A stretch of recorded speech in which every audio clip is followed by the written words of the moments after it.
it's a testament that you have to be dedicated to something, you have to be passionate, you have to believe in it, and you have to surround yourself with other people that believe in it too, and it can work. It can work.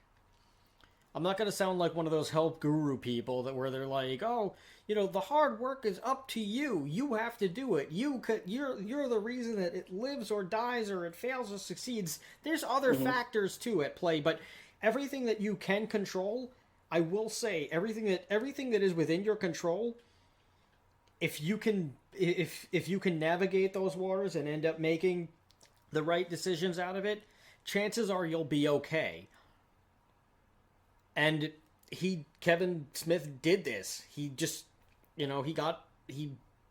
he did everything that he needed to do, and it worked out by like stroke of luck. Yes, I will not like. I'm sure like luck plays a part. It does play a part, but it was a good movie. It's still a good movie. It's still very funny. Clerks is my favorite Askewniverse movie, the original Clerks. I think it's his best movie, personally. I mean, critically and financially, probably. It is probably his best movie.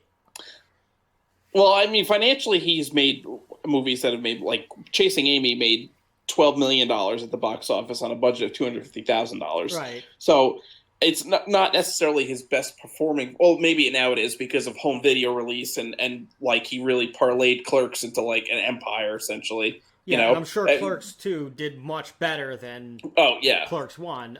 Yeah, $25 million. Yeah, so I mean, $5 million to make. I think original Clerks, though, is the best. Kevin Smith at his best in terms of obviously everyone wants to say, oh, low budget movies aren't that good, but you know what? I think filmmakers that have very low budgets learn to do things in a way that like makes it more interesting. The way they frame shots, the way they do things, like this, the production of it, they have to be a lot more creative in that because they only have that shoestring budget. And, Kevin, so I think that's why Clerks kind of like worked. It was really like the perfect movie because it's like he had to find all these little creative ways to do, and it makes it like really like an artsy movie, like using like a black and white camera, like for the simple fact because I'm pretty sure the reason why it was in black and white is because it was cheaper. And yeah, it also helped with like it also helped with the setting too because like it's easier to hide it's easier to hide that it was done at night, and it's also easier to hide the flaws. Yes, yeah, lighting is it.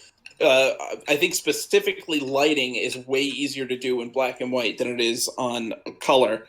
So it just worked, and it makes it look good. It makes the movie look good. It's like it feels like it really is. It's like basically like a college film project. And yeah, well, I think it set a template for a lot of college films and a lot of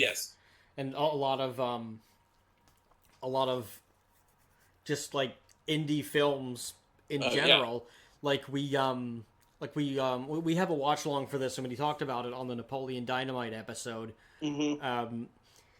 The Palooka, which was which is the short film that inspired Napoleon Dynamite, and essentially was like the template for it.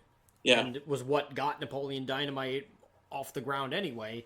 That's in black and white, and it references Clerks in multiple ways. Yes.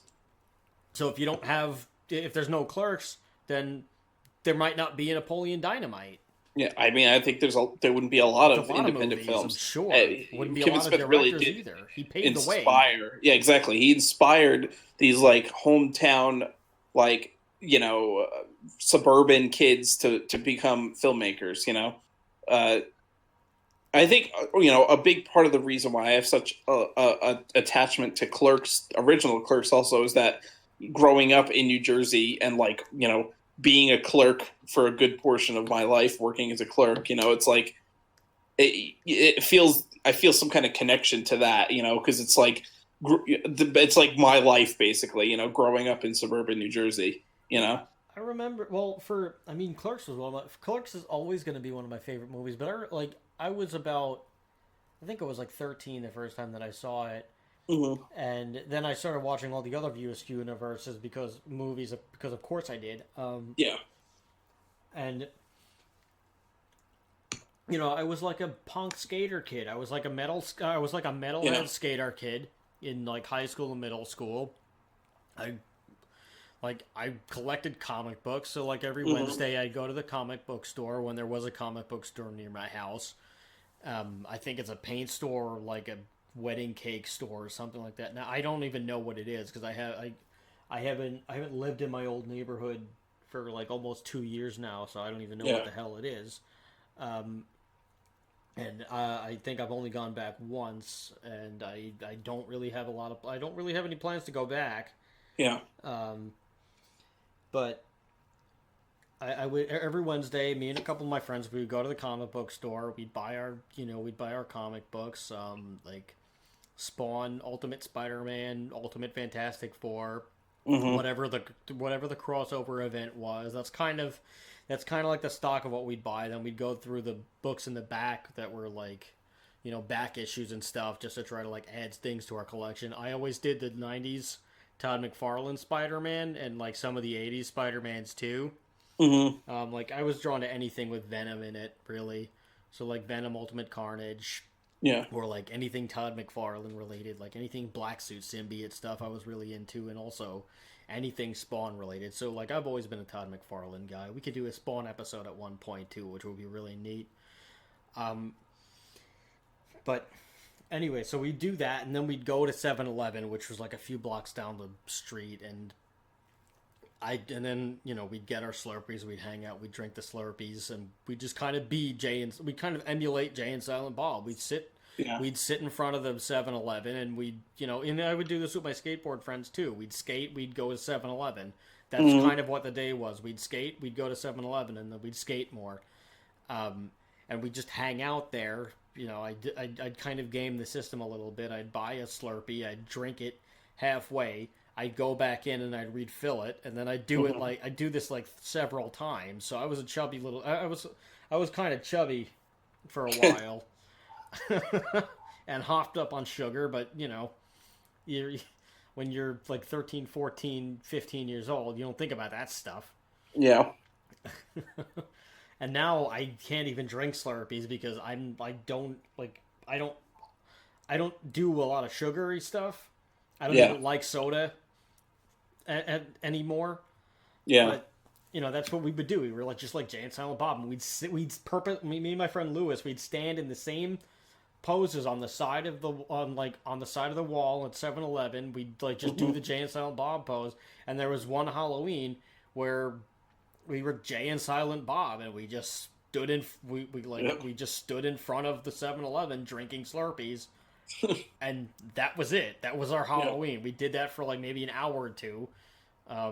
Like we'd also like there was one guy who like worked at the 7-Eleven too, that was maybe like a few years older than us, that was Mm-hmm. also into metal. So like every once in a while we'd go there, we'd go there, he'd be there, and like I'd make a bootleg of whatever like the new like Slayer album was or something like that. I'd give it to him, and then we just listen to it because he was the only one there. So we'd just go in the Mm-hmm. store and we'd listen to it, and we'd just hang out and just whatever. So I basically embodied Clerks. Like I had the Clerks lifestyle for several years, Yeah. and it was a lot of fun. Yeah. But that's just it had an impact on my life, not only in that way, which now it isn't quite the same as a 30-year-old, but I think it shaped me comedically. I think it shaped me in the way that I like thought of things. They're also like a lot of the people in the movie are like outsiders, and they're just having regular Mm-hmm. conversations, and a lot of them are like very nerdy. Yeah. Like in Clerks, where they got where like where they're having the casual conversation with the customer about how the stormtroopers are like we're Or no, independent it was the contractors. independent contractors on the Death Star Right. get blown up. Yeah. Yeah, where it's like they knew what they were doing. It's similar to like my friend, I'm a roofer or whatever, and my friend's I forget it. It was his friend who's also a roofer, and Yeah, basically what happens is like some mob boss like offers them a job, and he turns it down and gives it to his friend, and then his friend gets like shot in a drive-by shooting because like yeah. it was a mob boss's house. you know. Yeah, and he So was like, I knew the risk, so I didn't take it. My yeah, friend wasn't so lucky. They like the stormtroopers, like the people who were working on the Death Star, they knew what they were getting into. yeah, So it's not this doesn't fall on the Empire. yeah. I think the Like, appeal really comes from the fact that it's like with every kid growing up in like suburban America, kind of like had. It's like it was like the first movies like and series and like Mallrats included in this too, because like yeah, growing up in New Jersey, that's what we did. We went to the mall to hang out. That was where I grew up originally. Uh, Down in northeastern New Jersey, there was probably about 7 or 8 malls within like a 20-minute drive of my yeah. house. I remember mall days when like I didn't Um, go to the mall frequently, but like every once in a while I'd go to the malls. But yeah, I didn't like it was just a cool day. yeah. Well, it's like I think the View Askewniverse kind of like really it was the first movies made for like kids that grew up in like the suburbs, in especially in like the northeast suburbs where like we have access to all like malls and like like convenience stores are on every corner. You know, Sure. um, it's like this is like our life that we grew up with. So I think that's why it was really so successful, especially with you know this generation, like kids that grew up in the 80s and 90s. Right, well, he captured it in the dialogue because there was nothing like a lot of times you'll see a movie and like you'll see a dialogue or whatever or like people will be having a conversation, two actors, and you're like nobody would say that. Yeah, Or you're just like, okay, that wouldn't happen, or this isn't realistic, or there's no way they would get away with that, or hmm, like just in conversation, you're like nobody talks like that, nobody would yeah, say that, no one has that, no one ever uses those words. Like I don't now it's taking me out of the thing where yeah, the dialogue in Kevin Smith's movies are very it's realistic dialogue. yeah, It's like a lot of it might be stupid, but a lot of people have stupid conversations. yeah. It's yeah, And like the casual nature of the ebb and flow that the characters are going through and the engaging, it's very realistic. I mean, yes, also it's easier because they're all just friends in real life, and yeah, they're just playing off of each other because they just have the natural chemistry as friends. hmm, So it's a lot easier. yeah, But that's what makes it work. Is like it's like it has memorable dialogue and the content is engaging. It's also like how Quentin Tarantino movies are also phenomenal dialogue because it's realistic dialogue. yeah, Like even if it's like a weird conversation, like in Reservoir Dogs when they're having the conversation at the diner about what Like a Virgin's really about. right, This is I could see a conversation like this happening, maybe not between like gangsters, but I could see it happening with somebody. yeah, I could see a big conversation about this song taking place in a diner as to what it's really about, and maybe and if there's certain maybe like men of a certain age having the exact same conversation, sure. yeah. Like would gangsters say it? Probably. I maybe don't know. I they think yeah. Who gangsters could knows? probably say it. Yeah, I don't see why not. Yeah. But like the dialogue in itself is realistic. Like I wouldn't Hmm. say, oh, they like no, like somebody wouldn't say that. Like yeah, it's words that I can imagine people would say because people really talk. Like that's what makes it memorable because people really talk like that. Yeah. But we've got he makes so the View Askewniverse it makes up a significant it makes up a significant portion of Kevin Smith's catalog, and Yeah. it's like the whole here we go. Yeah, so the movies in the View Askewniverse are Clerks, Mallrats, Chasing Amy, Dogma, Jay and Silent Bob Strike Back, Clerks 2, Jay and Silent Bob Super Groovy Cartoon Movie. That one I've never seen actually. Jay Yeah. and Silent Bob reboot. Clerks 3 when it comes out, which he's working on, and Right. Twilight of the Mallrats, Hmm. which is going to be Mallrats 2. I guess that's the working Which title for it or the permanent title. I'm not sure. that'll be an interesting movie to see what he does because of like how the like malls have changed, especially in the last 10 or 15 years or so. How Right. the mall is dying, basically as a business model. So it'll be interesting to see what he does with that. I had read that he was planning on blowing up the mall, or like the mall was going to be, or like the original mall was going to be demolished, and he either was there or wanted to be there to capture it. I'm not Mhm. sure if he actually did, but uh, that was a plan at one point for him to capture the mall's destruction, and he wanted to basically blow up the mall in the movie. yeah. But I mean, his movies are also rich with social commentary. Yes. Well, I think that's why, you That's can also see why them it kind of works. changed. Yeah, they've changed over, the years too. It's like the problems of the 90s are different from the problems of the 2000s. And you could see that in the View Askewniverse and how even like in the difference between Clerks 1 and 2, like you would almost not say that they're the same series because like they are so different. Again, it could be because Clerks 1 was such a low budget, and Clerks 2, he obviously at this point had way bigger budget. Had major studio backing and stuff.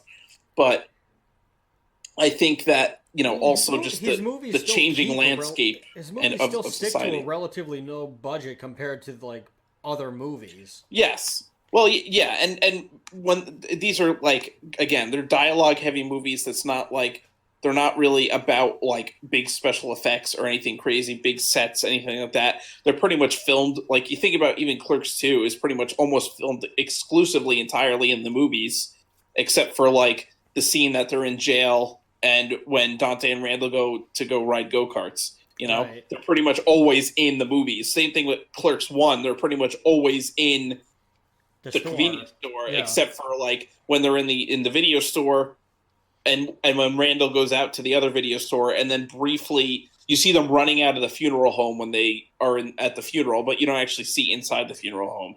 So, Right. but for the most part, it's all in the convenience store. So it's easier to have a low budget movie when you only have pretty much like a few sets, like under 5 sets that you have to film on. Um, so I think that is definitely like even after he, Clerks 2, they had the major studio backing. They didn't really necessarily need like millions upon millions of dollars because they didn't need like all this money to make all these different sets and special effects and all that. Um, but I think that the way he was really able to capture the different tones of society, like how society had changed in each of the movies. You could really see like over the course of the whole View Askewniverse how like society had fundamentally changed because of like how the comedy had changed. They have some topical jokes in there that change over time. So um there's also several spin-offs from this View Askewniverse. You have like the Clerks comic books and the Clerks animated series, which I don't know if you ever see. I have the animated series on DVD. It's pretty hilarious. I've seen it. Yeah, it was only 6 episodes. Yeah, Um, it was on. I it was on remember. ABC, Yeah, I remember but years only ago. I saw it on. I saw it on demand when I had, like when I had early FiOS, like when it was like yeah. first a thing. It was I originally It was it's good. only It was a pretty good cartoon, but yeah it didn't last that long. no 2 episodes were or 6 episodes were originally produced. Only 2 were shown on its original run on ABC. It was later put into syndication and ran, I believe, on Adult Swim. Um, so that that's where I originally saw it was on Adult Swim, and then I eventually just bought the Maybe that's DVD. where I saw it on demand. Yeah. The person actually who designed the characters, Steven Silver, was also the one who did the characters for Danny Phantom and Kim Possible, the cartoon on Disney Channel and Nickelodeon. Oh, that makes Um, sense. yeah, but I like the way they did the animated series because it was obviously it's animation, so it could be a little bit they could do a little bit more crazy things that they wouldn't be able to do in live action. I think they got the same actors too to reprise Yes, the they did. characters, which They I like. did. I love when they do that. They do that more. You see that more with animation than Yes. anything else. Um, and also, I think the animated series they got a little bit more surrealist with the humor, which I like. I like a lot of surreal humor, so I think it worked really well with Clerks.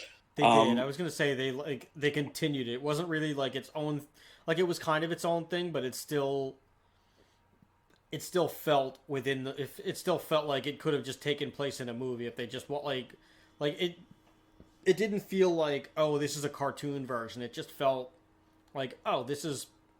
It just felt like it was a storyboarded scene that wasn't shot from one of the movies. yeah.